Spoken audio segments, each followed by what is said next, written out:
Bem-vindos a mais uma porção da Bíblia. Dia 79. Mateus capítulo 18, versículos 1 ao 17. Naquele momento, os discípulos chegaram perto de Jesus e perguntaram: quem é o mais importante no reino do céu?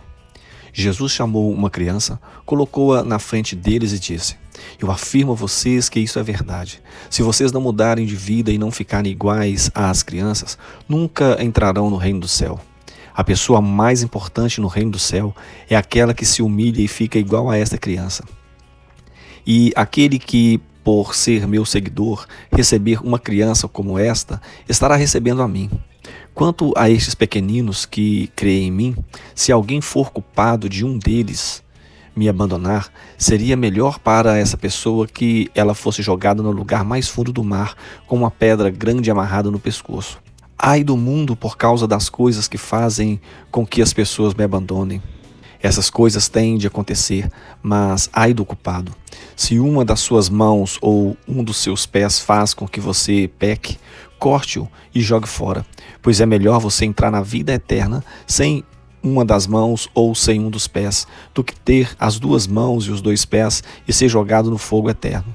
Se um dos seus olhos faz com que você peque, arranque-o e jogue fora, pois é melhor você entrar na vida eterna com um olho só, do que ter os dois e ser jogado no fogo do inferno. Cuidado, não despreze nenhum destes pequeninos. Eu afirmo a vocês que os anjos deles estão sempre na presença do meu Pai que está no céu. Porque o Filho do Homem veio salvar quem está perdido. O que é que vocês acham que faz um homem que tem 100 ovelhas e uma delas se perde? Será que não deixa as 99 pastando no monte e vai procurar a ovelha perdida? Eu afirmo a vocês que isso é verdade. Quando ele a encontrar, ficará muito mais contente por causa desta ovelha do que pelas 99 que não se perderam. Assim também o Pai de vocês que está no céu não quer que nenhum destes pequeninos se perca. Se o seu irmão pecar contra você, vá e mostre-lhe o seu erro, mas faça isso em particular, só entre vocês dois. Se essa pessoa ouvir o seu conselho, então você ganhou de volta o seu irmão. Mas se não ouvir, leve com você uma ou duas pessoas para fazer o que mandam as Escrituras Sagradas. Elas dizem: qualquer acusação precisa ser confirmada pela palavra de pelo menos 2 testemunhas. Mas se a pessoa que pecou não ouvir essas pessoas, então conte tudo à igreja. E se ela não ouvir a igreja, trate-a como um pagão ou como um cobrador de impostos. Números capítulo 5.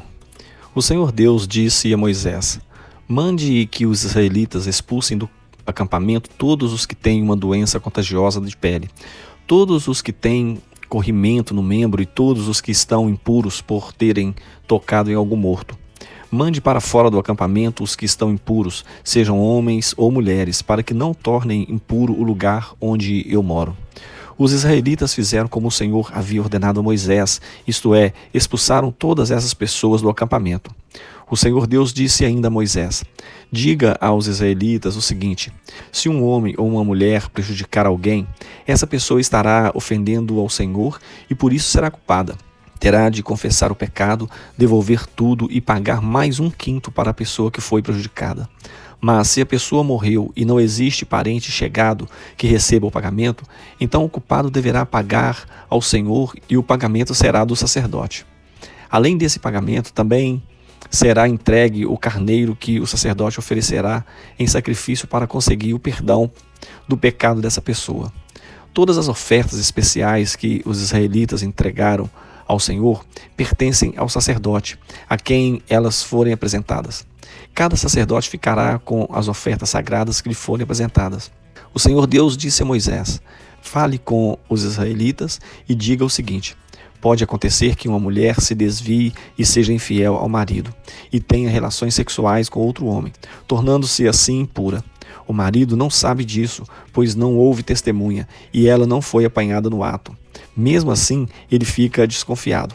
Pode acontecer também que o marido fique desconfiado, embora a mulher não tenha cometido adultério. Em qualquer desses 2 casos, o homem levará a sua mulher ao sacerdote, e levará também a oferta de 1 quilo de farinha de cevada. Mas o sacerdote não porá azeite nem incenso em cima dessa farinha, pois é uma oferta de um marido desconfiado, isto é, uma oferta para descobrir a verdade. O sacerdote levará a mulher para a frente e a colocará diante do altar de Deus, o Senhor. Ele derramará água santa num jarro de barro e pegará um pouco de terra do chão da tenda sagrada e porá na água. E com a mulher ainda em frente do altar, o sacerdote soltará os cabelos dela e porá nas suas mãos a oferta de farinha de cevada.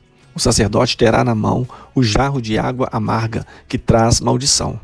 Então o sacerdote fará com que a mulher concorde com o seguinte juramento dito por ele: se você, estando debaixo da autoridade do seu marido, não teve relações com outro homem, nem cometeu com outro homem nenhum ato que a tenha tornado impura, então que nada lhe aconteça quando beber esta água amarga que traz maldição. Mas se você foi infiel e assim se tornou impura, que o Senhor Deus faça do seu nome uma maldição no meio do seu povo, e que os seus órgãos sexuais sequem e a sua barriga fique inchada. Que esta água entre no seu estômago e faça com que fique inchado e os seus órgãos sexuais sequem. Então a mulher responderá: que assim seja. Aí o sacerdote escreverá essas maldições numa tira de couro e em seguida lavará as palavras para dentro da água amarga. Depois fará com que a mulher beba a água amarga que traz maldição. E a mulher sentirá dentro de si fortes dores, porém antes o sacerdote pegará da mão da mulher a oferta de cereais feita por causa de ciúmes. Ele levantará a oferta na presença de Deus, o Senhor, e a trará ao altar. Então pegará um punhado da oferta de cereais e a queimará em cima do altar para lembrar que é dada a Deus.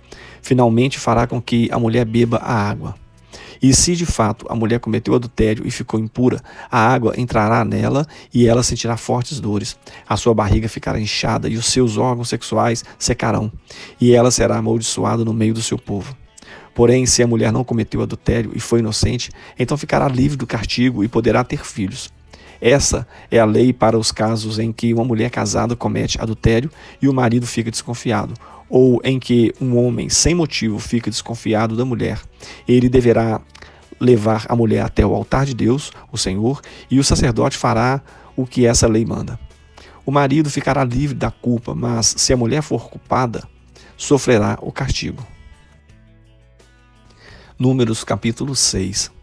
O Senhor Deus disse a Moisés: fale com os israelitas e diga o seguinte: qualquer homem ou mulher que fizer uma promessa especial de ser nazireu e dedicar-se ao serviço do Senhor Deus, não deverá beber vinho nem bebida forte.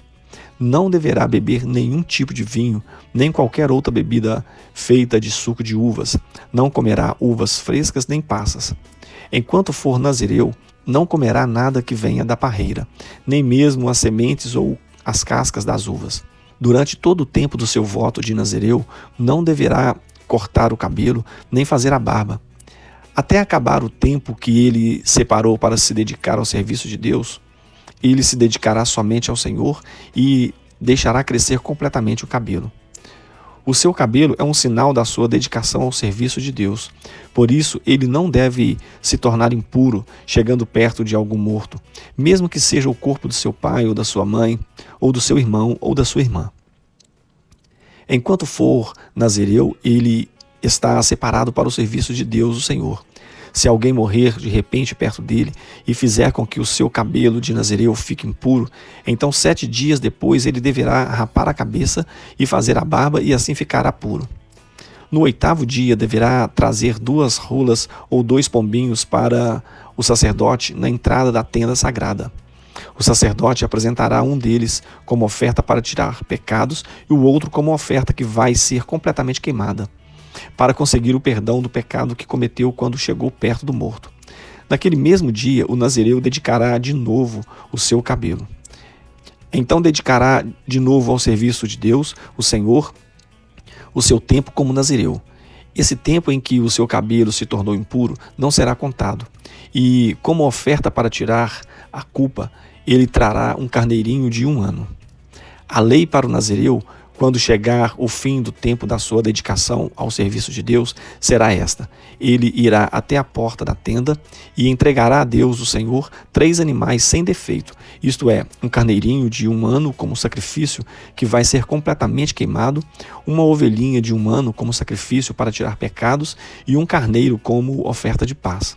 Ele também oferecerá uma cesta de pães feitos sem fermento, isto é, pães grandes de farinha misturada com azeite e pães pequenos e achatados, com um pouco de azeite passado por cima.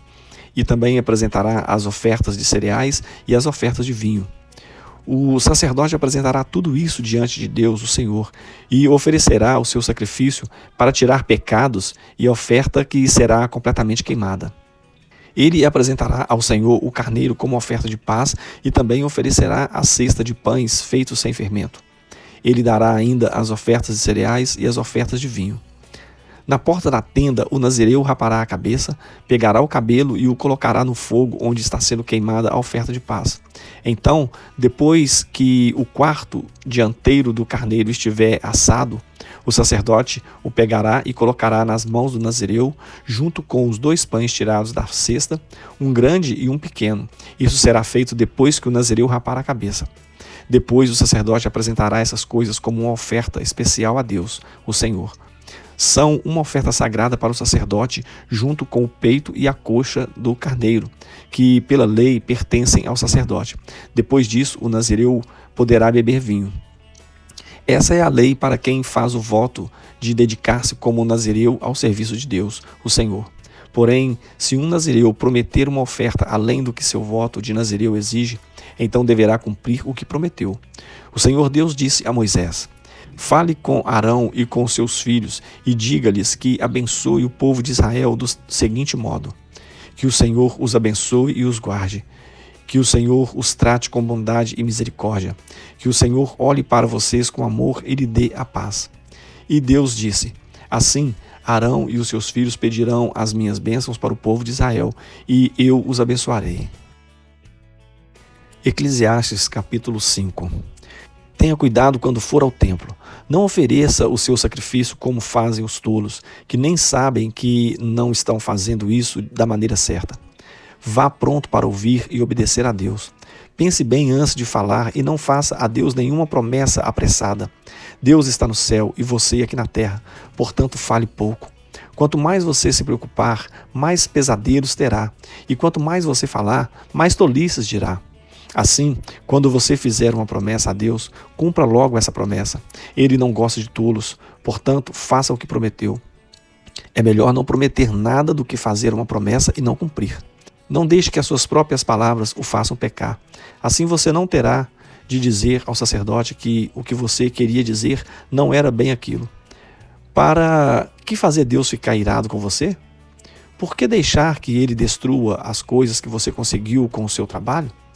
Mesmo nos seus muitos sonhos, em todas as suas ilusões e em tudo o que disser, você deve temer a Deus.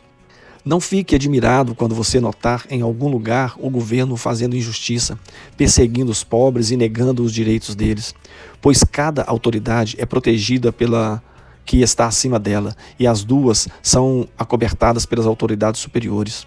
Elas dizem: toda gente tira proveito da terra, mas o rei depende daquilo que recebe das colheitas. Quem ama o dinheiro nunca ficará satisfeito. Quem tem a ambição de ficar rico nunca terá tudo o que quer. Isso também é ilusão. Quanto mais rica é a pessoa, mais bocas tem para alimentar, e o que ela ganha com isso é apenas saber que é rica. O trabalhador pode ter pouco ou muito para comer, mas pelo menos dorme bem à noite.